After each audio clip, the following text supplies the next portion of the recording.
இனிய வணக்கம், மகிழ்ச்சி பெருகட்டும். நூல் காஞ்சி மூலம் மீண்டும் உங்களை சந்திப்பதில் பெரும் மகிழ்ச்சி எங்களுக்கு. சான்றோர்களே, தோழர்களே, இன்னைக்கு நமது இந்த அவைக்கு வருகை தந்திருக்கக்கூடிய சிறப்பு விருந்தினர், அவருடைய பெயரை சொல்வதற்கு முன்னால் தம் நினைவுக்கு ஒரு குரல் நினைவு, நம்முடைய சிந்தனைக்கு ஒரு குரல் ஞாபகம் வருகிறது. இந்த குரல் பாருங்க. நகை ஈகை இன்சொல் இகழாமை நான்கும் வகை என்பார் வாய்மை குடிக்கு. அதாவதுங்க, இந்த குரலுக்கு நான் விளக்கம் சொல்வதை விட நமது நூல் காஞ்சிக்கு இன்றைக்கு சிறப்பு விருந்தினராக வந்திருக்கக்கூடிய திரு அன்வர் பாஷா அவர்களிடமே கேட்டு அவரை மேலும் நாம் நேர்காணல் செய்ய இருக்கிறோம். ஐயா வணக்கம். வணக்கம். வணக்கம் ஐயா, நான் அந்த குரல் ஏதோ என்னோட நினைவுக்கு வந்தது, சொல்லிட்டேன். அந்த ஒரு குரலுக்கு நீங்க ஒரு விளக்கம் கொடுத்து அப்படியே உங்களை பற்றி ஒரு சில வார்த்தைகள் அப்படியே சொல்லுங்க. சிறப்பான ஒரு இது நீங்க அதை சொன்னீங்க. நகை நகை என்று சொல்வதற்கு இந்த காலகட்டத்துல பொன்னகையை நினைக்கின்றார்கள். பொன் என்று போகும் போக்கை பார்த்தாலே இருக்கும் நகையும் போய்விடும் போல் தெரிகிறது. ஆக இது பொன்னகை அல்ல, புன்னகை. அந்த நகை என்று சொல்வதே உள்ளம் ஒத்தல் மொழி இருக்க வேண்டும்.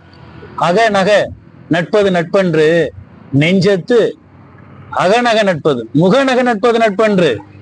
இந்த முதல்ல நான் ஏன் அகம் என்று சொன்னேன் என்றால், அகம் மலர வேண்டும். முகம் மலரும்படியாக சிரிப்பது பழகுவது உண்மையான நட்பு, நகை அல்ல. ஆக உள்ளம் மகிழும்படியான நட்பே, முக மலர்ச்சியே, புன்னகையே உண்மையான ஒரு மகிழ்ச்சியானது. அது எப்போதும் பற்றி கொள்ளும், தொற்றி கொள்ளும். அந்த வகையில் இனிதான புன்னகையோடு இன்றைய நிகழ்ச்சி விழாவாக சிறப்பாக ஒரு நேர்காணல் உங்கள் மூலம் தொடர்கிறது. தொடரும் ஒவ்வொரு நிகழ்ச்சியில் ஒவ்வொரு கருத்தை உரைப்பேன், கேளுங்கய்யா. ஐயா, இந்த குழு உங்களை ஆய்வு செஞ்சப்போ ஒரு செய்திய சொன்னாங்க. என்னன்னாங்க, நீங்க திருக்குறளை பற்றி சிறப்பாக பேசுறீங்க அப்படிங்கிறது ஒரு பக்கம் இருந்தாலுமே, ஆனா நீங்க அது இளமை பருவத்துக்கும் முன்னாடியே, ஏன்னா இப்ப நீங்க ஒரு மூத்தோர், இளமை பருவத்துக்கும் முன்னாடியே எடுத்ததா சொன்னாங்க. அப்படின்னா நீங்க ஒரு எந்த வயதில் வள்ளுவன் உங்களுக்குள் ஒரு ஆசானாக வந்திருப்பாரு? நல்ல வினா தொடுத்தீர்கள். எந்த வயது? என்னுடைய ஒரு யூகத்தை அந்த வயதை நான் சொல்றது சரியானு பாருங்க. என்னுடைய கணிப்பு பிரகாரம் ஐயா அவர்களுக்கு ஒரு 8 வயதிலிருந்து 10 வயதுக்குள் வள்ளுவனாசான் வந்திருக்க வேண்டும் என்று ஒரு எண்ணம். நீங்க அதை மேற்கொண்டு 10 வயதுல 11 வயது 10ஐ கடந்தவுடன் என்னை பற்றி கொண்டது. 5ஆம் வகுப்பை முடித்து 6ஆம் வகுப்பில் அடியெடுத்து வைக்கும் காலகட்டம் என்று நினைக்கின்றேன். அந்த காலகட்டத்தில் நான் படித்த பள்ளி கோவையில் உள்ள வெரைட்டியால் சாலை என்று சொல்லக்கூடிய அந்த விஹெச் சாலையில் சிட்டி முனிசிபல் என்று சொல்லக்கூடிய அந்த மாநகராட்சி பள்ளியில் பயின்ற மாநகராட்சி பள்ளி மாணவன் நான். அந்த பள்ளியில் அந்த காலகட்டத்தில் வாழ்ந்த ஆசிரியர் பெருந்தகைகள் எனக்கு கிடைத்த ஒரு வாரம். அப்போது ஆறுமுகம் ஆசிரியர் என்று ஒருவர் இருந்தார், புலவர் ராசியண்ணன் என்று சொல்லக்கூடிய ஒருவர் இருந்தார், ராமகிருஷ்ணன் என்று சொல்லக்கூடிய ஒரு பெரியவர் இருந்தார். இவர்கள் எல்லோரும் ஆற்றலும் திறமையும் வலிமையும் வல்லாண்மையும் மிக்கவர்கள். சுப்பிரமணியம் ஐயா என்று ஒருவர் இருந்தார். இதில் குறிப்பாக ஆறுமுகம் ஐயாவும் ராசியண்ணன் ஐயா அவர்களும் வகுப்பிற்கு வரும்போதெல்லாம் திருக்குறளை நேரடியாக படி என்று சொல்வதை விட, என்னிடம் படிக்கும் போது மட்டும், என்னிடம் சொல்லும் போது மட்டும் ஈற்று அடியை சொல்லி குறளை சொல்லுவார்கள். அது ஏனோ எனக்கு தெரியும் என்பதாலோ அல்லது பற்றி கொள்வேன் என்பதற்காகவோ எனக்கு கிடைத்த ஒரு பெரிய ஒரு வாய்ப்பு. நான் திருக்குறளை எங்கே என்னை அடிக்கடி கேட்டு விடுவார்கள் என்று சொல்ல ஒரு சில குறள் மணிகளை அவ்வாறே படிக்க தொடங்கினேன். வெளியில் செல்லும் போது வரும்போது எல்லாமே எல்லோருமே இவனுக்கு எல்லா குறளும் தெரியும், அனைத்து குறளும் தெரியும் என்று சொல்ல தொடங்கி விட்டார்கள். அதற்காகவே வேறு வழி இல்லாமல் குறள் படிக்க தொடங்கிவிட்டேன். நான் குறள் ஆரம்பத்தில் படித்தேன், அதை பிடித்தேன், அது படித்தேன். அருமை அருமை அருமை. அது ஒரு படித்தேன், எந்த பக்கம் தொட்டாலும் இனிக்கும். நான் ஆரம்பத்தில் அந்த திருக்குறளை பற்றி கொண்டேன். இப்போது குறள் என்னை பற்றி கொண்டது. நான் அதை பற்றி எரியும் பெரும் விளக்காக, நெருப்பாக, சமூகம் பயனுற, சமூகத்திற்காக எந்த வழியிலெல்லாம், எந்த நிலையிலெல்லாம், எந்த முறையிலெல்லாம் இந்த சமூகத்திற்கு இந்த குறள் நெறி கருத்துக்களை வாழ்வாங்கு வாழும் நெறியை எடுத்து எம்ப முடியுமோ அதையெல்லாம் தர வேண்டும் என்பதற்காக என்னை நான் மெருகேற்றிக் கொண்டேன். என்னை படித்துக் கொண்டு என்னுடைய வறுமை, பள்ளியின் தொடர முடியாத கல்வி தொடர முடியாத ஒரு சூழல், சுயம்புவாக கல்வியை நான் தொடர்ந்தேன். எந்த பல்கலைக்கழகத்திலும் படிக்கும் வாய்ப்பு எனக்கு கிடைக்கவில்லை. யூனிவர்சிட்டியில் படிக்க வாய்ப்பில்லாத எனக்கு இறை அருளால் இந்த யூனிவர்ஸ் என்னும் சிட்டியில் நான் பெரும் பாடங்களை கற்றுக்கொண்டேன். நான் இவ்வாறாக என்னை மெருகேற்றிக் கொண்டு பள்ளியிலே படிக்கும் வாய்ப்பை இழந்த சமயத்திலும் அஞ்சல் வழியின் மூலமாக BA படித்தேன், MA படித்தேன், B.Ed படித்தேன், M.Ed படித்தேன், M.Phil படித்தேன், PhD என்று என்னை மேலும் மேலும் மேலும் மெருகேற்றிக் கொண்டு 10 பட்டங்களை பெறக்கூடிய வாய்ப்பினை இறைவன் எனக்கு வழங்கினான். இவ்வாறாக நான் என்னை மெருகேற்றிக் கொண்டேன். இதை எப்படியெல்லாம் எளிமைப்படுத்தி மாணவர்களுக்கு வழங்க வேண்டும் என்ற சிந்தனையாற்றல் மூலம் எனக்கு பாரத மாநில வங்கி பள்ளியில் ஆசிரியராக பணியாற்றும் வாய்ப்பினை இறையருள் வழங்கியது. அதன் மூலமாக நான் பள்ளியில் நுழைந்தேன். லட்சக்கணக்கான மாணவர்களை உருவாக்கும் வாய்ப்பும் எனக்கு கிடைத்தது. அதன் மூலமாக பல நூல்கள் ஒரு சமயம் ஐயா இப்போ இதுல ஒரு சின்ன இதுங்க, நீங்க அந்த ஒரு ஆசிரியர் பேர் சொன்னீங்க இல்லைங்களா, ராமசாமி ஆறுமுகம் ஐயா ராசி அண்ணன் ஐயா. அதில் நீங்க பேசிட்டு இருக்கும் போதே நம்ம பார்வையாளர்ல ஒருத்தர் வந்து பாத்தீங்கன்னா நானும் அந்த ஆசிரியரோட தான் படிச்சேன்னு ஒருத்தர் சொல்லிட்டு இருக்காரு. அப்போ நீங்க ஒரு சிறந்த ஆசிரியரோட படிச்சிருக்கிறீங்க, நீங்களும் ஒரு சிறந்த ஆசிரியரா வந்திருக்கிறீங்க. இது மாதிரி நீங்க நிறைய பணிகளை செய்யும் போது நீங்க ஒரு கல்விக்கு படிச்சேன்னு சொல்லி இவ்வளவு ஒரு சொன்னீங்க இல்லைங்க, அந்த கல்விக்கு நீங்க படிப்பதற்காக நீங்க உண்மையிலேயே வந்து இன்றைக்கு இருக்கும் காலகட்டம் மாதிரி அன்றைய காலங்களில் கல்வி இல்லைங்கிறது மறுக்க முடியாத உண்மைங்க. அந்த கல்விக்கு நீங்க எவ்வளவோ பாடுபட்டிருப்பீங்க. அந்த கல்விக்கு நீங்க படிக்கிறதுக்கும் பாடுபடுறதுக்கும் உங்களுக்கு உதவிய சிலர் இருப்பாங்க இல்லைங்களா, உதவியவர்கள் யாராச்சும்? உதவியர்கள் அந்த மாதிரி ஒரு சூழல் எனக்கு ஏற்படல. ஆனா முழுக்க முழுக்க வந்துட்டு சுயம்பு நானே காலூன்றி மேல வரக்கூடிய ஒரு சூழல் உருவாயிடுச்சு எனக்கு. மாணவர்களே, நீங்க எல்லாம் தெரிந்து கொள்ள வேண்டியதுதான், நமக்கு உதவி செய்ய ஒரு நபர் கிடைத்தால் அது சிறப்பு. யாரும் கிடைக்கவில்லை என்றால் சுயம்புவாக வளர வேண்டும் என்று ஐயாவை பார்த்து நாம் தெரிந்து கொள்ளலாம். ஐயா, மேலும் உங்களுடைய கருத்துக்களை. நம்ம சிந்தனை ஆற்றல என்ன ஆக போகிறோம் என்பதை முதலில் நாம் முடிவு செய்து கொள்ள வேண்டும். அப்போதுதான் இந்த 3 எழுத்து மந்திரம் போல 3 எண்களை ஒரு மந்திர சொல்லாகவே சொல்லலாம். 666 குறள் எண். எண்ணிய எண்ணியாங்கு எய்துவர் எண்ணியர் திண்ணியர் ஆக பெறின் என்று 2000 ஆண்டுகளுக்கு முன்பே வள்ளுவ பேராசான் கூறிய கருத்து என்ன தகுந்தது. அதை போலவே அருமை உடைத்தென்று அசாவாமை வேண்டும், பெருமை முயற்சி தரும். நீ செய்யக்கூடிய முயற்சியானது உனக்கான முகவரியும் உனக்கான அங்கீகாரமும் உனக்கான அடையாளமும் கொடுக்கும். அதற்காக அயராது உழைக்க வேண்டும். சாதாரணமா ஒருவரால் உயர்ந்து வந்துவிட முடியாது. இன்று 65 முடித்து 66ஆம் அகவையில் அடியெடுத்து வைக்கி போகும் நான் கற்றுக்கொண்டது, உணர்ந்து கொண்டது 66 அகவை ஆகின்றது. எனக்கு இந்த குரல் கொடுத்த வரம், உலக நாடுகளில் எல்லாம் பயணிக்கும் ஒரு வாய்ப்பை இறைவன் வள்ளுவன் மூலம் வரமாக கிடைக்க பெற்றவன் நான். துபாய் தமிழ் சங்கம் தொடங்கி வைத்தேன், குவைத் நாட்டில் தமிழ் சங்கம் தொடங்கி வைத்தேன், மஸ்கட் நாட்டில் தமிழ் சங்கம் தொடங்குவதற்கு வாய்ப்பு கிடைத்தது. கோலாலம்பூர் மலேசியாவில் உலக திருக்குறள் மாநாட்டில் பங்கேற்று சிறப்பு விருந்தினராக சிறப்பு சொற்பொழிவாற்றும் வாய்ப்பு கிடைத்தது. திருக்குறளுக்கு உரை எழுதினேன். எனது 39வது அகவையில் வள்ளுவனுக்கு திருக்குறள் எழுதிய அந்த குறளுக்கு உரை எழுதும் உரை ஆசிரியர்கள் பட்டியல் என் பெயரும் பங்கு கிடைத்தது என்பது மிகப்பெரிய ஒரு வரலாற்று பதிவு. இஸ்லாமியனாக இதான் ஒருவன் தான் உலக அளவிலே திருக்குறளுக்கு உரை எழுதியவன் என்று சொல்வதை கூட எல்லோரும் சொல்கிறார்கள். ஆனால் நல்லதை ஏற்றுக்கொண்டால் நல்லதை சொல்லும் வல்லமை நமக்கு கிடைக்கும். நல்லதை எடுத்துக்கொள்ள வேண்டும், அல்லதை விட்டுவிட வேண்டும். எப்பொருள் யார் யாருவாய் கேட்பேனும் அப்பொருள் மெய்ப்பொருள் காண்பது தானே அறிவு என்பதை அறிவுக்கு இலக்கணமாக கூறும் அந்த வள்ளுவ பேராசானை நெறிப்பற்றினால் பல தகவல்கள் நமக்கு கிடைக்கும். வாழ்க்கை தத்துவத்தை, வாழ்வியல் கருத்துக்களை படம் பிடித்து காட்டி இருக்கிறது திருக்குறள் நூலில். அதை ஏற்றுக்கொண்டு நடந்தால் சமூகம் தழைக்கும். தமிழர்கள் மட்டுமல்ல, படம்னு சொன்னீங்க இல்லைங்க, சொல்லுங்க. ஒரு நினைவுக்கு எங்க குழு ஆய்வு செஞ்சாங்க. அதையும் நீங்க சைக்கிள்ல இளம் வயதிலேயே சைக்கிள்ல வள்ளுவர் படத்தை வைத்து நகரா போனீங்களாமே, அதனுடைய அனுபவங்களை அப்படியே கொஞ்சம் சொல்லுங்க. ஆமாம் ஐயா, அதுவும் அது மறக்க முடியாத ஒரு நினைவு. ஏன்னா இப்ப நமக்கு வந்து உங்களுக்கு வயது இவ்வளவு ஆனதுக்கு அப்புறம் நீங்க உரை எழுதுனெல்லாம் சிறப்பு தான். ஆனா இளம் வயதிலேயே வள்ளுவர் படத்தையும் நீங்க சைக்கிள்ல வச்சுட்டு எல்லாம் பயணம் பண்ணிருக்கிறீங்க இல்லையா, அதை பத்தி கொஞ்சம் சொன்னீங்கன்னா மக்கள் தெரிஞ்சுக்குவாங்க இல்லைங்களா, சொல்லுங்க. இது ஒரு நல்ல ஒரு வினா தொடுத்தீர்கள். இந்த 10 வயதில் என்னுடைய உள்ளத்தில் திருக்குறள் விதை உளுந்தது என்று சொன்னேன். அதை தொடர்ந்து பள்ளி பருவம் 16 வயது என்னால் தொடர்ந்து பயில இயலவில்லை. 4 வயதில் என் தந்தையை இழந்தவன் நான். தந்தையின் சுகம் எனக்கு தெரியாது, தந்தையின் அரவணைப்பு தெரியாது, அந்த அன்பு எனக்கு கிடைக்கவில்லை. எல்லோருக்கும் தந்தை இறைவன் என்று சொல்வதை போல எனக்கு கிடைத்த வளர்ப்பு தந்தையின் மூலமாகத்தான் அந்த வாய்ப்பு. இருந்தாலும் என்னை பத்திரமாக பார்த்து கொண்டார். அவரது பணிமனையில் தான் என்னுடைய காலம் தொடங்கியது. அப்படியாகத்தான் மிதிவண்டி நிலையம் பணிமனைக்கு நான் வந்தேன்.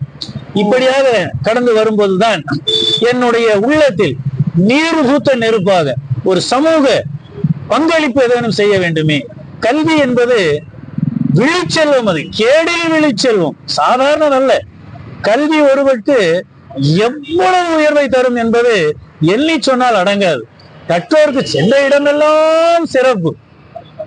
கொற்றவனை விட கற்றவனே உயர்ந்தவன் என்று சொல்வார்கள். ஆக கல்விக்கு தனி அங்கீகாரம், மரியாதை உண்டு.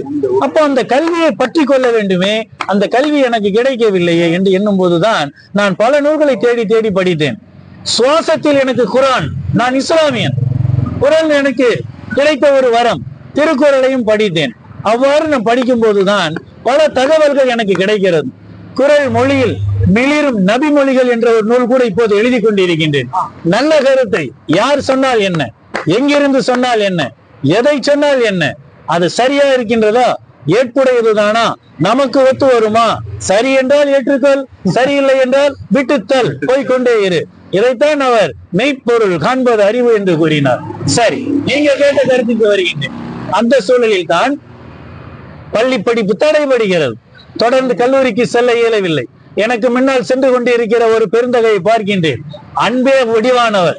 அவர் ஏகப்பட்ட பட்டங்களை படித்து பல்கலைக்கழகத்தில் பேராசிரியராக இருந்து பல ஆசிரியர்களை சந்தித்து பேராசிரியராகவே பணிபுரிந்து கொண்டிருக்கின்ற அன்பு சிவா அவர்கள் கூட என்னுடன் பணியாற்றக்கூடிய பயணிக்கக்கூடிய ஒரு பெருந்தகை. ஆனால் அந்த வாய்ப்பை எல்லாம் எனக்கு கிடைக்கவில்லை. ஆனால் நானே நிமிர்ந்து நின்றேன். இந்த உலகில் என் முகத்திற்கு தனி ஒருவனாக அடையாளப்படுத்தக்கூடிய அளவுக்கு வல்லாண்மையை இறையருள் எனக்கு வழங்கியது. அந்த சமயத்தில் தான் உடல் மண்ணுக்கு உயிர் குஷ்புவுக்கு என்று சொல்லிக் கொண்டிருந்த ஒரு காலம், அது கேடு கெட்ட காலம், என்ன சொல்வது. இப்படியெல்லாம் கூட ஒரு காலத்தில் இருந்திருக்கின்றார்கள். எண்ணி பார்த்தால் எனக்கு ஆச்சரியமாகவும் வேதனையாகவும் இருக்கும். ஆனால் நான் அந்த சமயத்தில் தான் உடல் மண்ணுக்கு உயிர் தமிழுக்கு என்று சொல்லக்கூடிய உயர்ந்த லட்சியத்தோடு அந்த தமிழை உலகிற்கு அடையாளப்படுத்திய ஒரு உன்னதமான நூல் என்று சொன்னால் அது தமிழர்கள் போற்றும் திருக்குறளை கரம் பிடித்தேன். திருக்குறளை கரம் பிடித்தேன். அது என்னை எந்த அளவிற்கு உயர்த்த வேண்டுமோ அந்த அளவிற்கு உயர்த்தியது. அந்த திருவள்ளுவனை தெருவெல்லாம் அழைத்து செல்ல வேண்டும், ஊரெல்லாம் அழைத்து வர வேண்டும். இது சொன்னாங்க என்னன்னா, நீங்க எந்த அளவுக்கு வள்ளுவரை போற்றி புகழ்ந்தீங்களோ அவருக்கு ஒரு வீதியில, அதாவது நகர்வலத்துல தேரில வச்சு அழகு வாக்குன்னு நீங்க விரும்பினதா சொன்னாங்க. உண்மைங்க. அது இப்போ அந்த எண்ணம் பொதுவாங்க அந்த எண்ணம் அவ்வளவுக்கு யாருக்கும் வந்துடாது இல்லைங்களா. இப்போ தேர்ல ஒரு மொழிய, ஒரு வள்ளுவன் எழுதிய ஒரு திருக்குறளை, வாழ்வியல் நூலை வச்சு நகர்வலம் முழுவதும் கொண்டு போய் மக்களை கொண்டு போய் சேர்க்கணும். உங்களுக்கு ஒரு அந்த சிந்தனை வந்தது பாத்தீங்களா?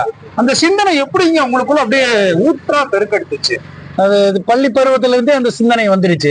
சமூக பங்களிப்பு ஏதாவது செய்யணும்னு நினைக்கும் போதுதான் ஆரம்பத்துல அந்த வள்ளுவன் சிலையெல்லாம் எனக்கு கிடைக்கல. அப்ப வள்ளுவர் படத்தை வச்சுட்டு, உருவப்படத்தை வச்சு வள்ளுவர் என்ற ஒருவர் இருந்திருக்கிறார் என்பதுதான் தகவலை தவிர இப்படித்தான் இருந்தார், இவர்தான் வள்ளுவர், அது கூட மெய் அல்ல. சும்மா அறிவை கொண்டுதான் நம்ம பார்க்கணுமே தவிர எத்தனையோ மகான்கள், தீர்க்கதரிசிகள் இந்த மண்ணில் பிறந்து வாழ்ந்து மறைந்திருக்கிறார்கள்.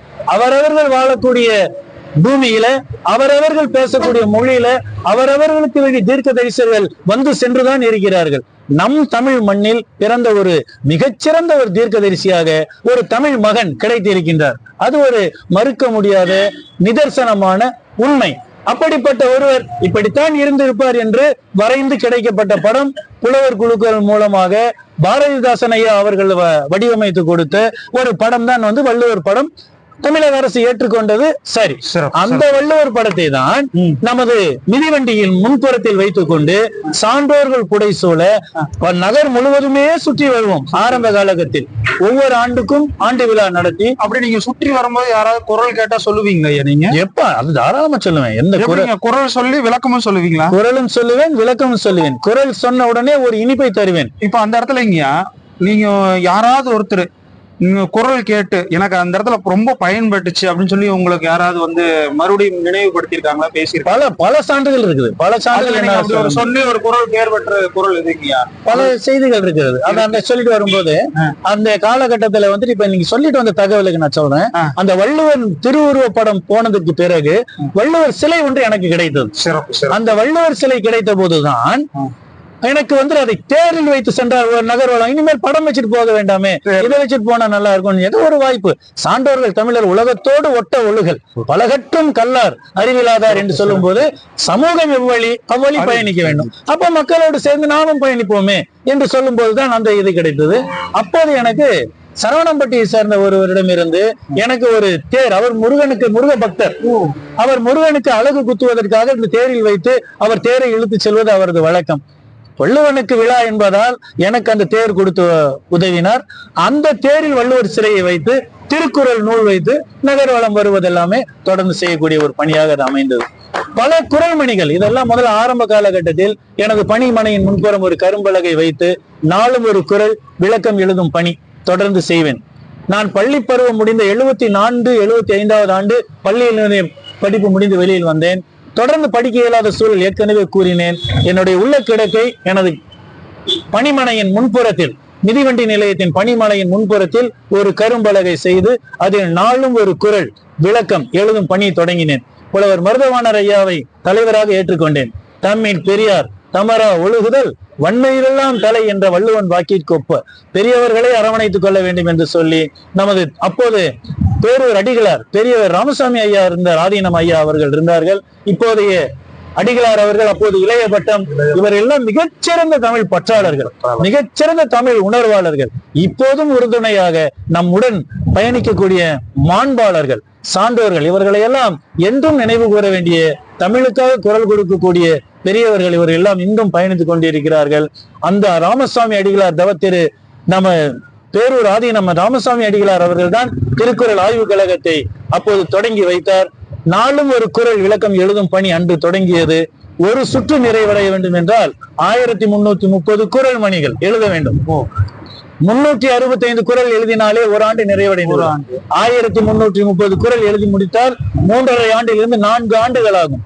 இன்று வரை 12 சுற்றுகள் 48 ஆண்டுகள் தொடர்ந்து எழுதி நிறைவு செய்திருக்கின்றன. யார்வலர்கள் அனைவரும் பலத்த கைதட்டல் கொடுங்கள். இதில் சிறப்பு இன்னொன்று என்று சொன்னால், நான் அதை சிறப்பாக நினைக்கவில்லை.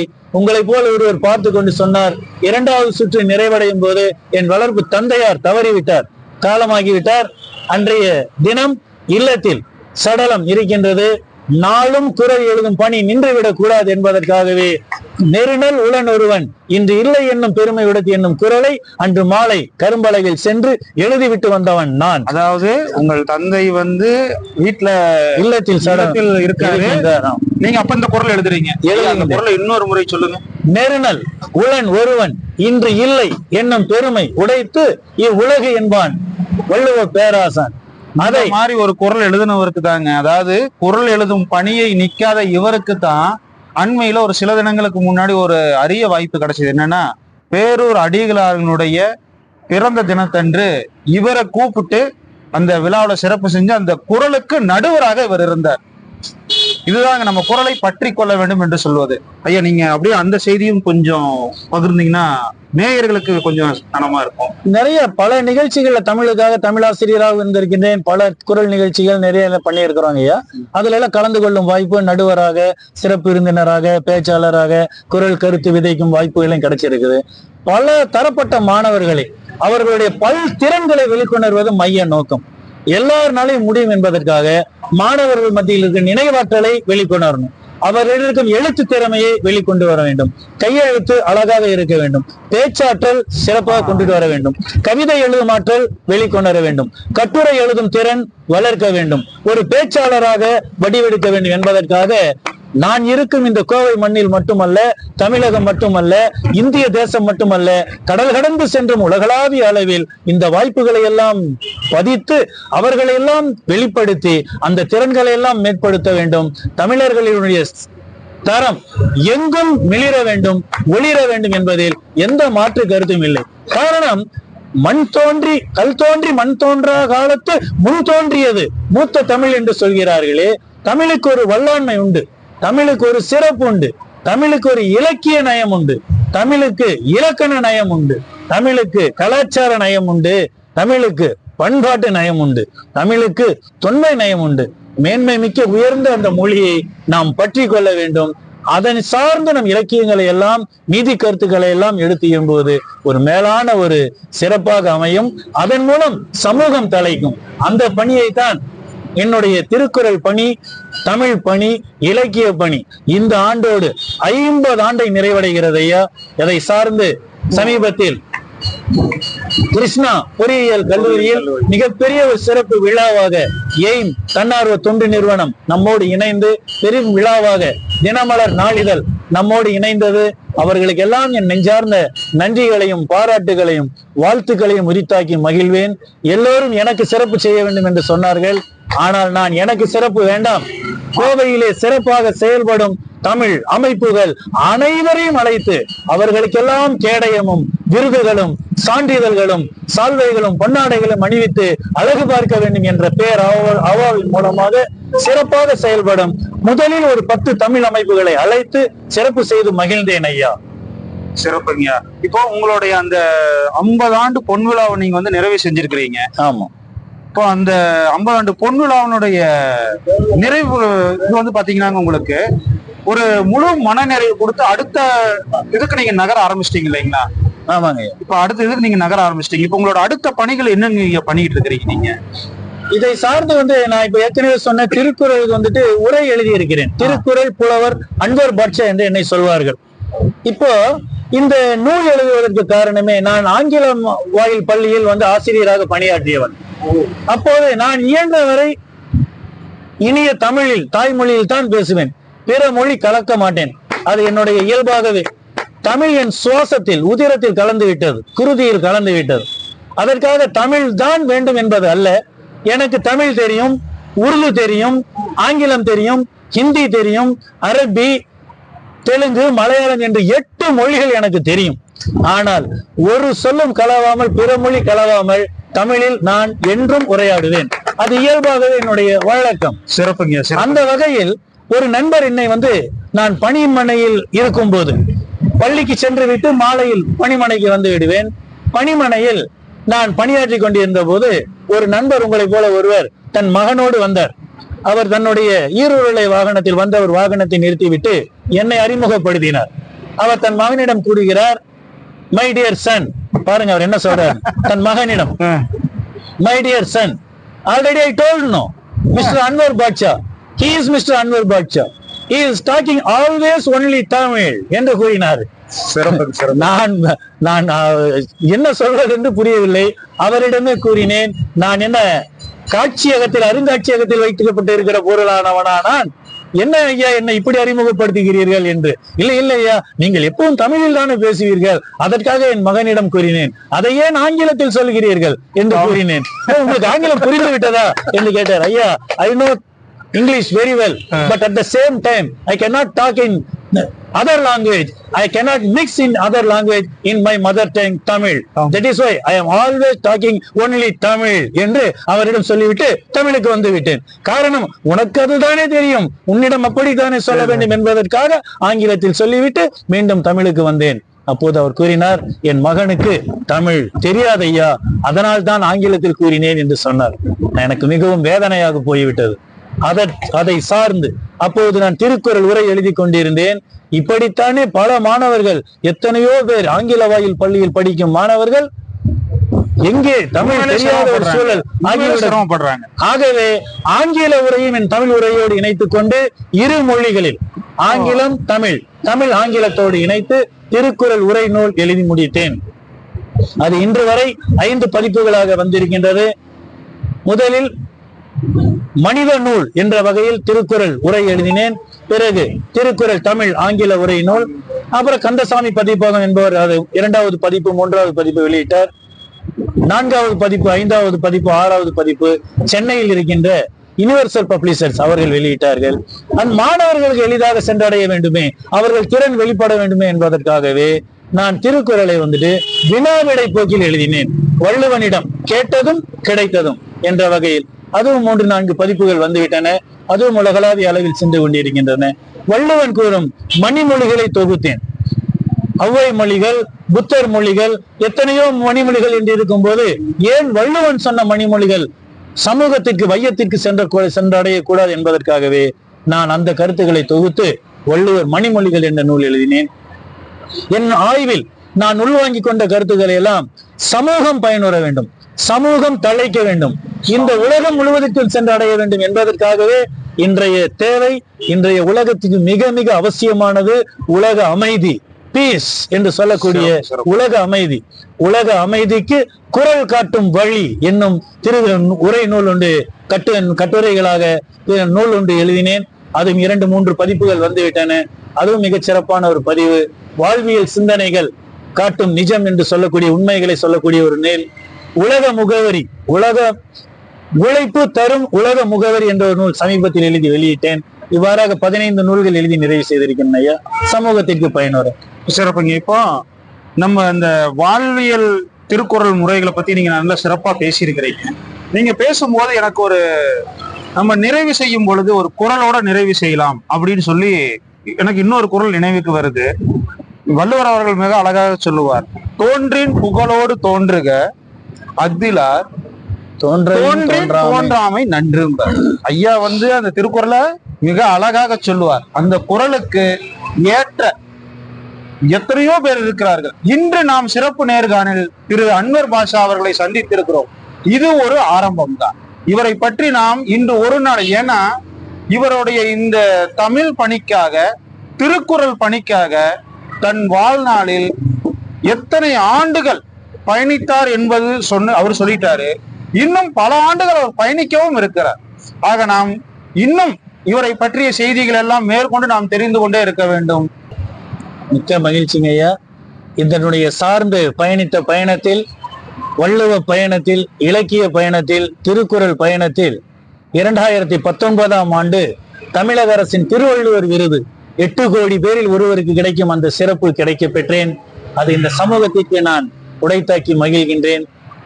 2020ஆம் ஆண்டு தமிழ்ச்செம்மல், கோவை மாவட்டத்தின் தமிழ்ச்செம்மல் விருது கிடைக்க பெற்றேன். அதுவும் இந்த சமூகத்திற்கு படையல் செய்கின்றேன். அதற்கு அடுத்த ஆண்டு அகவை முதிர்ந்த தமிழறிஞர் என்ற ஒரு சிறப்பு நிலை கிடைக்க பெற்றேன். இதன் மூலம் எல்லாம் என்னுடைய தமிழ் உணர்வு, தமிழ் பற்று மேலும் மேலும் வீறு கொள்கிறது. சமூகத்திற்கு பயனளிக்க வேண்டும். இப்போது நீங்கள் அழகாக ஒரு குறள் கூறினீர்கள், தோன்றின் புகழோடு தோன்றுக அகதிலார் தோன்றலின் தோன்றாமை நன்று. மிக அழகான குறள் மணி அது. ஒரு மனிதன், இந்த குறளுக்கு பல்வேறு உரைகள் பலர் சொல்லி இருக்கின்றார்கள். ஏதேனும் ஒரு துறையில், ஏதேனும் ஒரு வகையில் அவர்கள் புகழ் பெற்றவர்களாக தோன்றி இருக்க வேண்டும். அவ்வாறு இல்லாதவர்கள் தோன்றுவதை விட தோன்றாமை நன்று என்று சொல்கிறார்கள். அப்படி அல்ல. ஒருவரை பற்றி நான் எண்ணுகின்றேன் என்று சொன்னால், ஒருவரை பற்றி நாம் நினைக்கின்றோம் என்று சொன்னால், அவரை நினைத்தல் என்று சொல்வது நம் மனத்தில், உள்ளத்தில் தோன்றும் போதே, ஒருவரை நினைக்கும் போதே இப்படிப்பட்டவரா, இவ்வளவு உயர்ந்தவரா, அவரா என்று சொல்லக்கூடிய அளவிற்கு தோன்றின் புகழுக்குரியவராக உள்ளத்தில் தோன்ற வேண்டும். அந்த தோற்றத்திற்கு தகுதி இல்லாதவர்களாக இருந்தால் அவர்கள் தோன்றுவதை விட தோன்றாமல் இருக்கலாம். அந்த புகழுக்குரியவராக யாரால் இருக்க முடியும்? அவன் சான்றோனாக வேண்டும். சான்றோன் அவ்வளவு சீக்கிரம் எளிதில் கிடைத்து விடுமா? எத்தனை பண்புகளை, எத்தனை நிலைகளை அவன் கடந்து வந்தால் அந்த சான்றோன், அந்த சான்றோனைத்தான் ஈன்ற பொழுதில் பெய்துவக்கும் தன் மகனை சான்றோன் என கேட்ட தாய் என்று சொல்கிறார்கள்.